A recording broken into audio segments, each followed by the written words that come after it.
아멘. 오늘 여기 내 백성이 있다라는 제목으로 하나님 말씀을 함께 나누겠습니다. 새로운 일을 시작한다는 것은 많은 기대와 소망도 있지만 한편으로는 걱정과 근심, 두려움도 있습니다.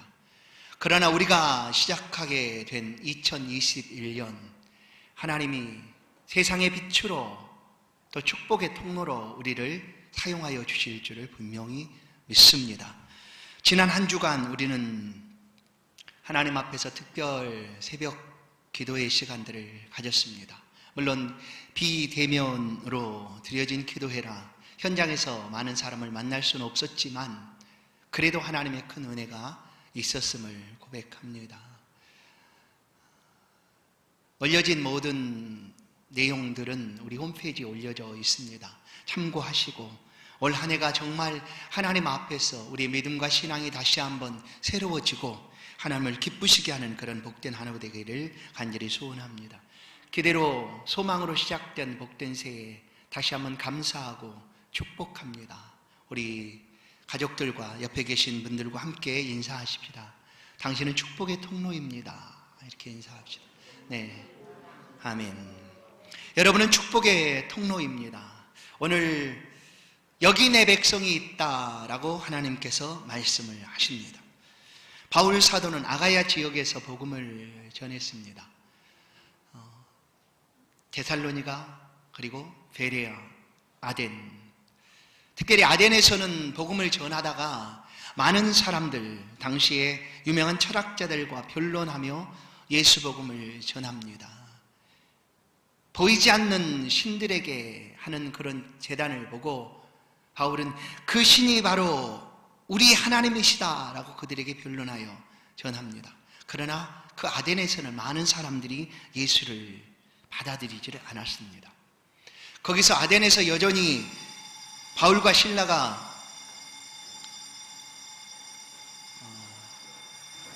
저 장로님, 저 지하에 가서 어디서 하는지 보고 그걸 경종을 끄세요.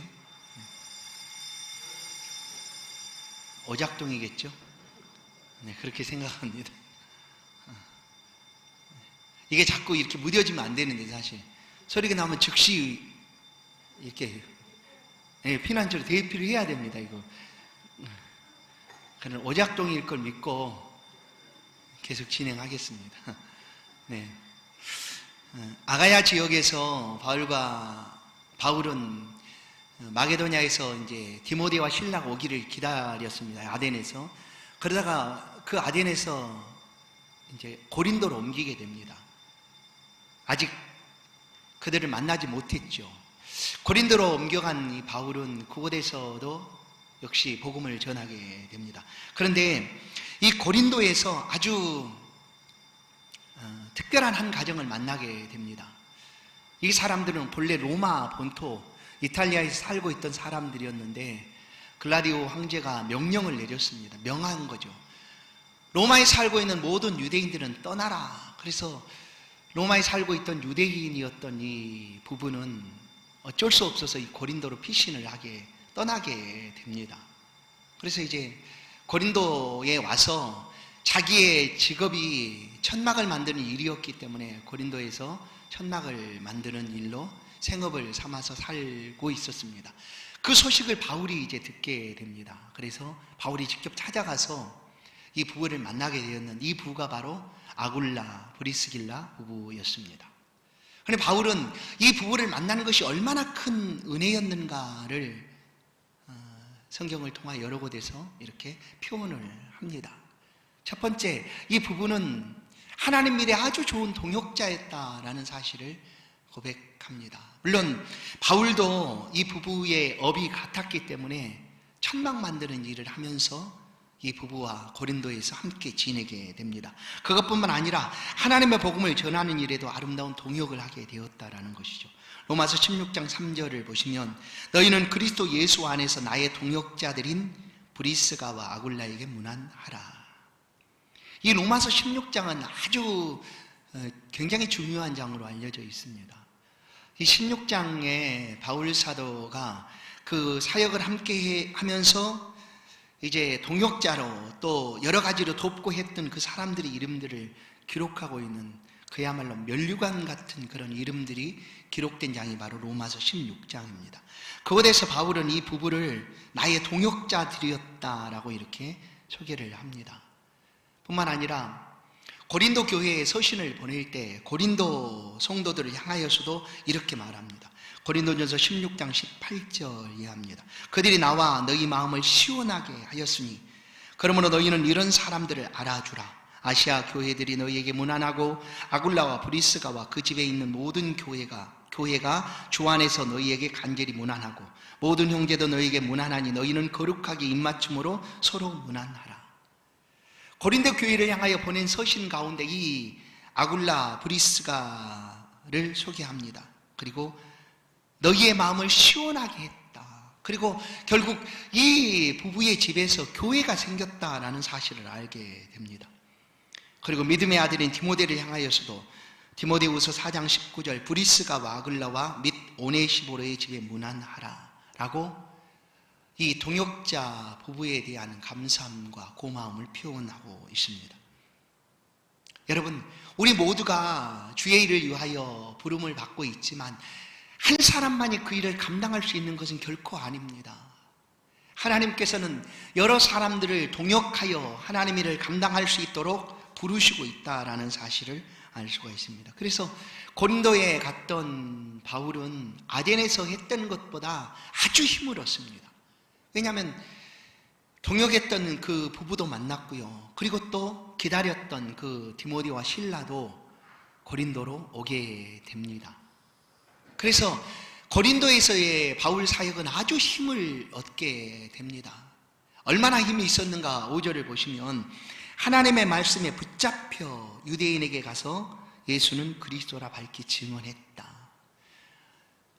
바울이 고린도에 있는 회당에, 유대인 회당에 또 들어갑니다.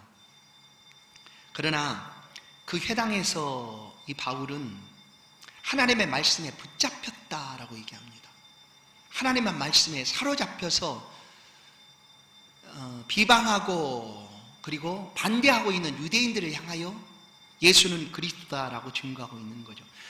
여러분, 우리가 예수를 믿고 살아가는 삶에 우리가 가장 집중하는 것은 말씀입니다.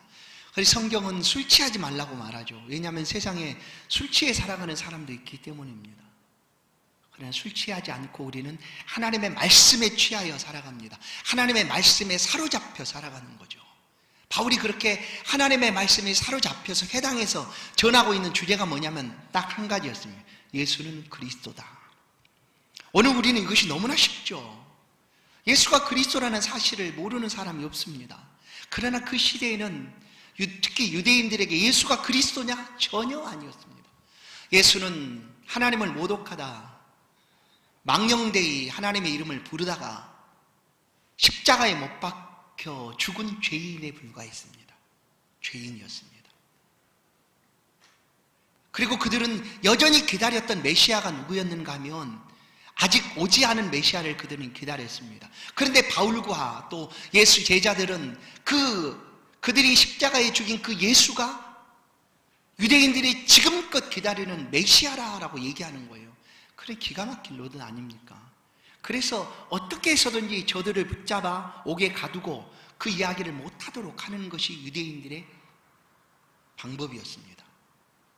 그러나 바울은 전혀 개의치 하지 않습니다. 왜냐하면 그것이 진리였으니까.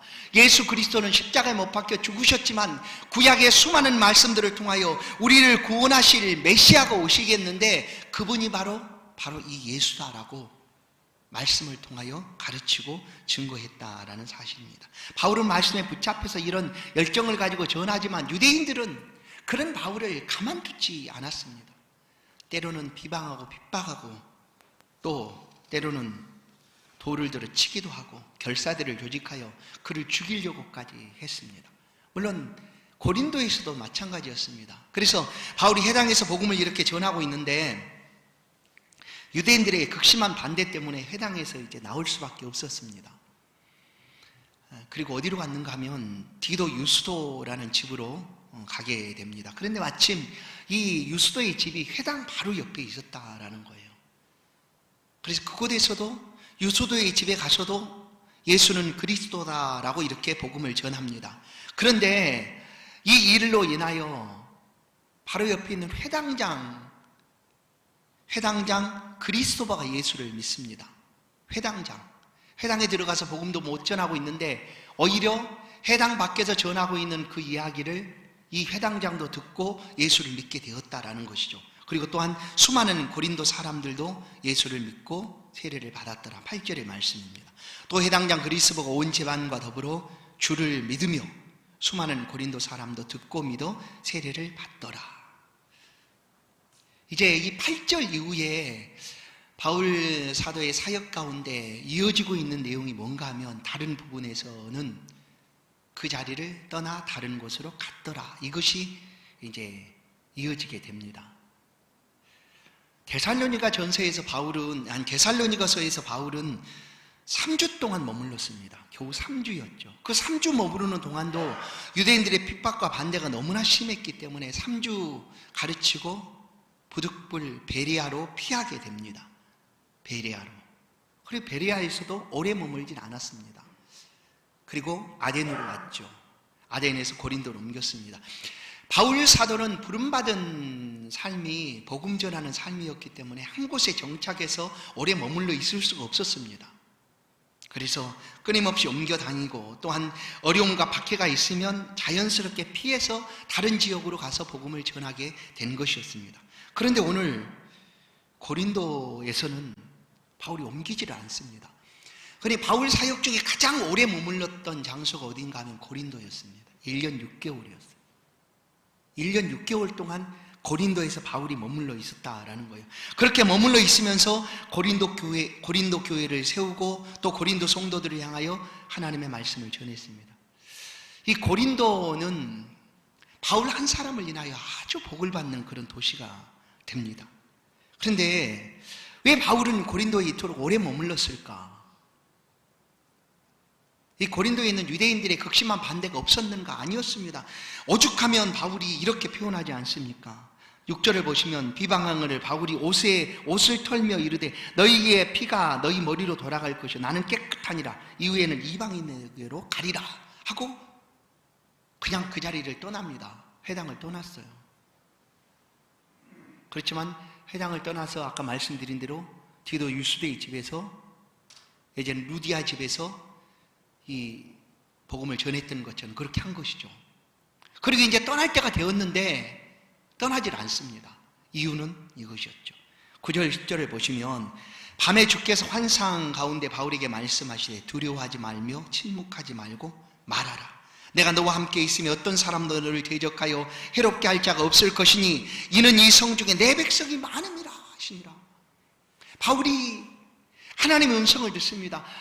이곳에 내 백성이 많음이라 라고 얘기를 듣습니다. 그래서 두려워하지 말고 침묵하지 말고 말해라 하는 하나님의 음성을 듣습니다. 성도 여러분, 오늘 이 말씀은 바울에게 주신 말씀만이 아닌 것을 우리는 압니다. 오늘 우리가 하나님 앞에 예배하고 주의 말씀을 듣고자 하는 이유가 바로 여기에 있는 것 아닐까요? 그렇습니다. 오늘 하나님이 내게도 말씀하고 계신다는 거예요. 왜 바울에게는 환상으로 말씀해 주셨는데 왜 나에게는 환상을 안 주십니까? 나에게도 바울처럼 환상만 주신다면 나는 그 말씀을 평생 붙들고 나가겠습니까? 뭐 이런 걸까요? 아닙니다. 오늘 이 말씀은 바울에게 환상으로 주신 이 말씀은 오늘 지금 우리의 심령 속에 우리의 삶에 주시는 하나님의 말씀입니다. 두려워하지 말고 잠잠하지 말고 전해라. 내가 너와 함께 있을 것이다. 성경의 많은 부분들을 보면 하나님 그의 백성들을 이렇게 인도하고 계십니다. 두려워하지 말며 놀라지 말라. 나는 내 하나님이 됨이니라. 아무것도 염려하지 말라 하시는 하나님의 말씀이 나의 말씀이라는 거예요. 오늘 우리가 얼마나 두렵고 힘듭니까? 어렵습니까? 그러나 하나님은 지금 바울에게 하신 말씀처럼 이렇게 말씀하고 계십니다. 그리고 가장 중요한 한 가지 이유는 이 성 중에 내 백성이 많음이라 라는 거였어요. 바울이 온 사방을 다니며 복음을 전하는 이유가 뭘까요? 하나님의 백성들을 찾아내는 일이었습니다. 하나님의 백성들을 발견하는 일이었습니다. 그런데 지금 그 고린도를 떠나려고 할 그 무렵에 하나님이 특별하게 말씀하고 계시는 거예요. 이 성 중에 내 백성이 많다라는 거예요. 여러분, 오늘 이 말씀 속에서 우리는 하나님의 일하시는 방법을 발견하게 됩니다. 하나님은 어떻게 일하시는가? 하나님은 어떻게 하나님의 일을 진행하고 계시는가? 하나님은 언제나 당신의 일을 진행하실 때 계획하시는 분이십니다. 그리고 그 계획하신 일을 반드시 성취하시는 분이십니다. 우리는 종종 계획이 없던 일들을 행할 때가 있지 않습니까? 우리의 마음이 감동하고 그러면 계획 없던 일들을 행할 때가 있습니다. 그러나 하나님은 계획하신 일들을 진행하시는 분이시다. 하나님은 계획하시고 그 일을 반드시 이루시는 하나님, 그것이 하나님 일하시는 방법입니다.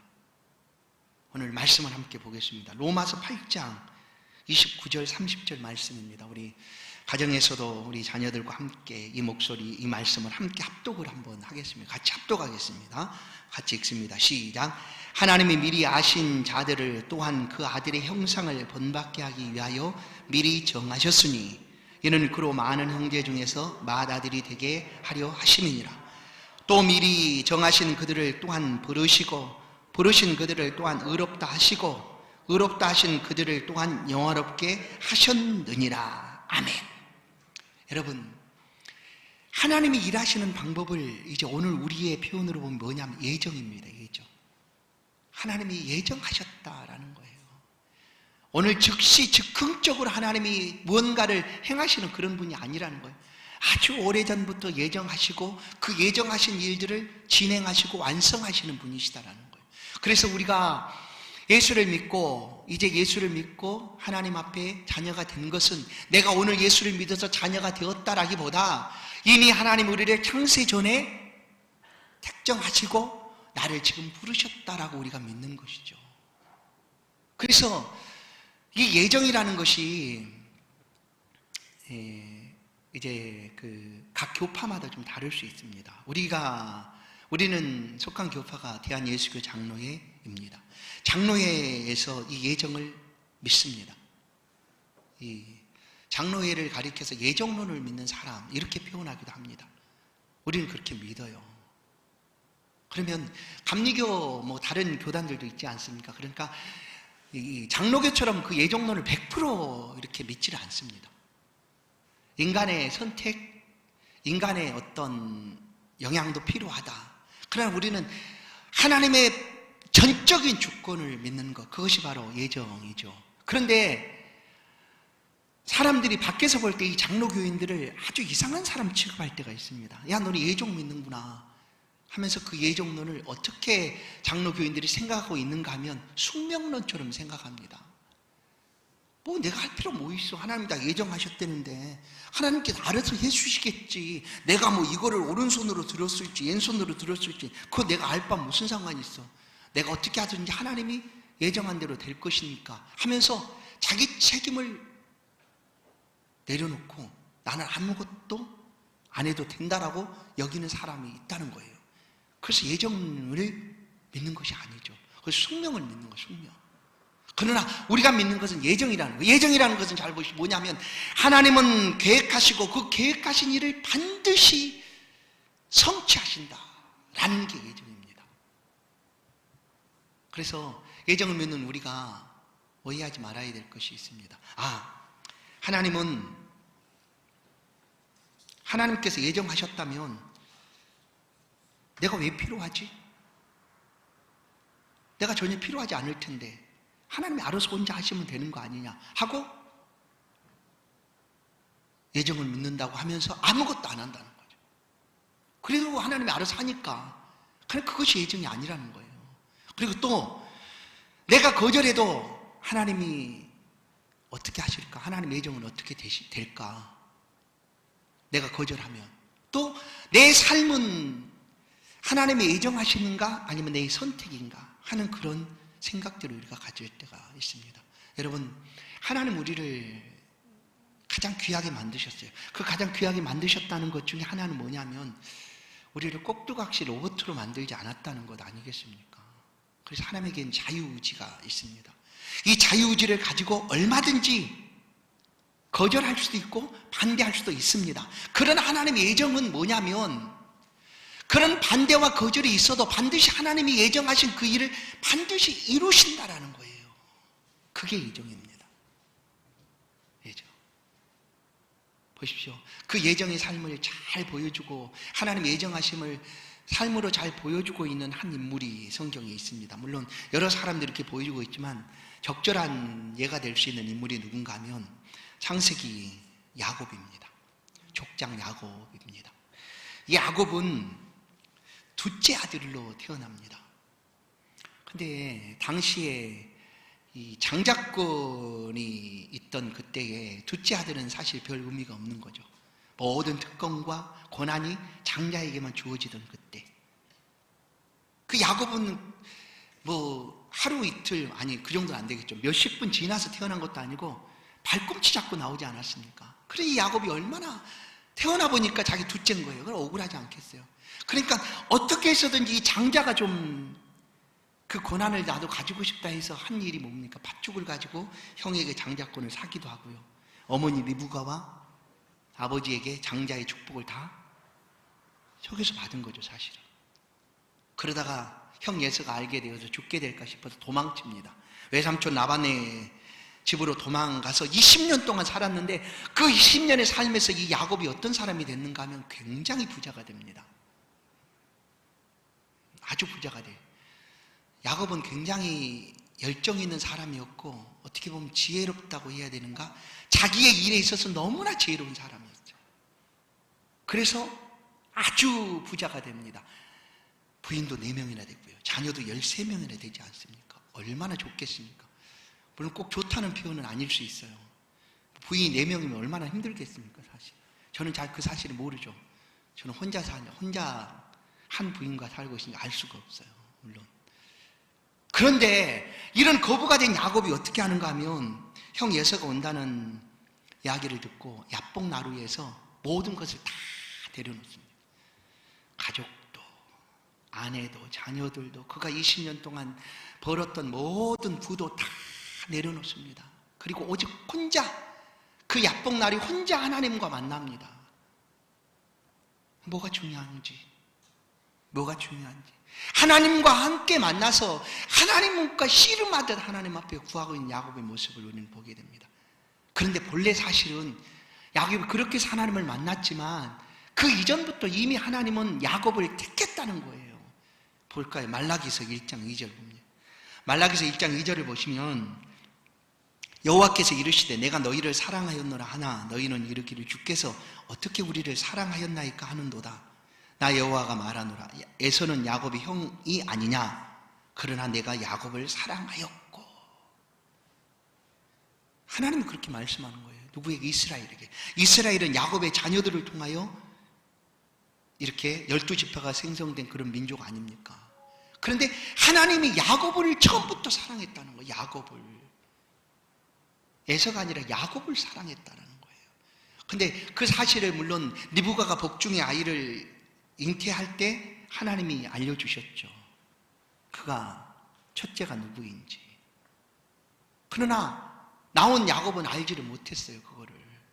그러나 이미 하나님은 예정 가운데 이미 야곱을 사랑했고 그를 통하여 한 민족을 세워가셨다라는 것입니다. 여러분, 인류를 향한 하나님의 예정도 이와 같습니다. 우리는 사람이 죄를 지어서 그 다음에 그리스도께서 오셨다 그렇게 생각할 수 있겠지만 아니었습니다. 이미 하나님의 예정 속에 다 들어있었던 일들이죠. 인류를 위하여 아들을 보내셨습니다. 그 아들을 십자가에 죽게 하셨고 그것으로 끝난 것이 아니라 누구든지 믿는 자는 구원을 얻으리라. 자 이제 보세요. 여기서 누구든지 믿는 자는 구원을 얻으리라. 하나님이 다 예정하신 대로 진행하셨고 우리의 몫은 뭘까요? 믿는 것이죠. 믿는 것. 그러나 이 믿음 역시 하나님이 예정하신 것이다 라는 거죠. 그래서 그 예정을 믿는 우리들은 하나님 앞에 더욱 열심히 살아가야 되는 거예요.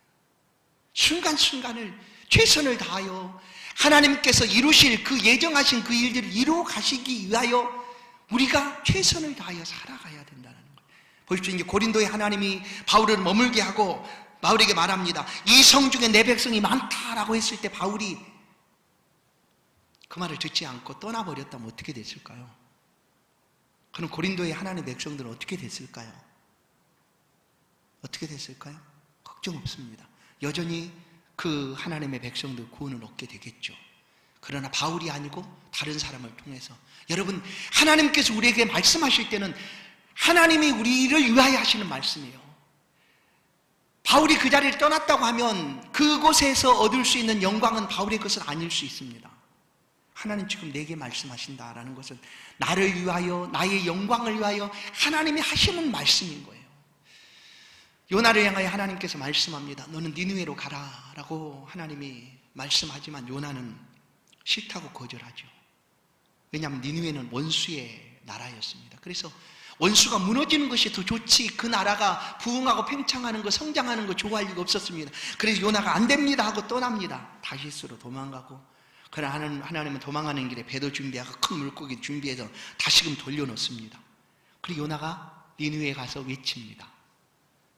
이 성이 멸망하게 될 것이다. 그 이야기를 들은 니느웨 사람들이 왕으로부터 짐승까지 제의한 자 회개합니다.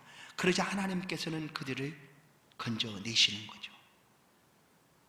요나는 그 니느웨를 떠났지만 그 니느웨에는 이미 하나님께서 붙잡고 구원해내기로 원하시는 12만이 있었다라는 사실이에요.